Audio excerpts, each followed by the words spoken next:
Naam, karibu tena mtazamaji kwenye habari zetu siku hii ya leo ya Jumatano ya tarehe 29 mwezi wa 7 mwaka 2026.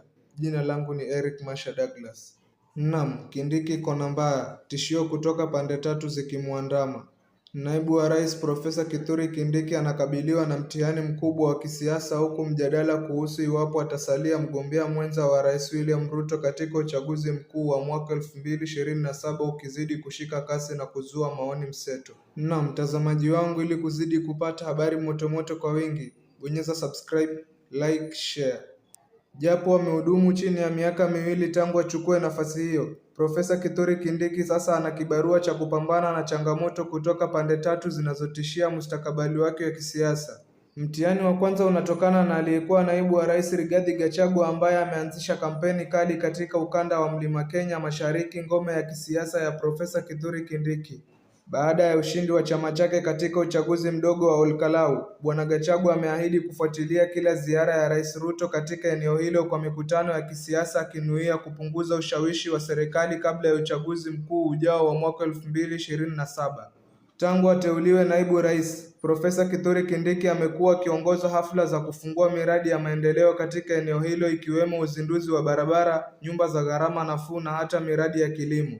Baadhi ya wafuasi wake wanasema ziara hizo zimedumisha imani ya wakazi kwamba eneo la Mlima Kenya bado lina sauti serikalini. Ila Bwana Gachagua anataka kuhakikisha imani hiyo haigeuki kuwa kura ya Kenya Kwanza mwaka 2027. Kibarua cha pili kinatokana na siasa ambazo zinaendelea ndani ya Kenya Kwanza baada ya ushirikiano mpya na ODM. Hii ni kwa sababu viongozi wa ODM wameweka wazi kuwa wanataka nafasi ya naibu rais ikiwa ushirikiano wao na UDA utaendelea kabla na baada ya uchaguzi wa mwaka 2027. Baadhi ya viongozi wa chama hicho akiwemo naibu kiongozi Simba Arati na kiongozi wa wachache katika bunge la kitaifa Janet Mohamed wanasema nafasi hiyo inapaswa kutolewa kwa ODM.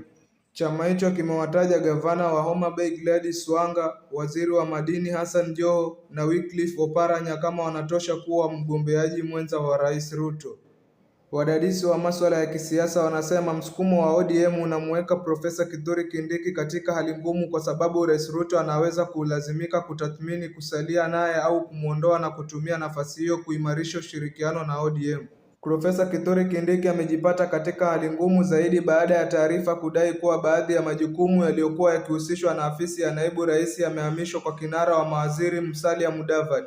Hata hivyo, Profesa Kithure Kindiki amekanusha madai hayo na kuyataja kuwa habari za uongo. Mkuu wa uchumi wa ubunifu na miradi maalum katika afisi ya Rais Dennis Itumbi naye alisisitiza kuwa majukumu ya kila afisi yamebainishwa kwenye katiba na sheria na hakuna mamlaka yaliyoondolewa kutoka kwa naibu rais. Licha ya magumu yanayomkabili Profesa Kithure Kindiki, wadadisi kadhaa wa kisiasa wanaamini bado ndiye chaguo bora zaidi kwa Rais Ruto. Wamesema ameonyesha uaminifu, utulivu, uwezo na amekuwa akiepuka migogoro ya hadharani na rais, tofauti na waliotangulia. Mdadisi wa masuala ya kisiasa Steve Ngari anasema Profesa Kithure Kindiki ameonyesha sifa zinazotarajiwa kwa afisi yake na anafaa kuendelea kusalia katika kambi ya rais. Na mtazamaji wangu, ili kuzidi kupata habari motomoto kwa wingi, bonyeza subscribe, like, share.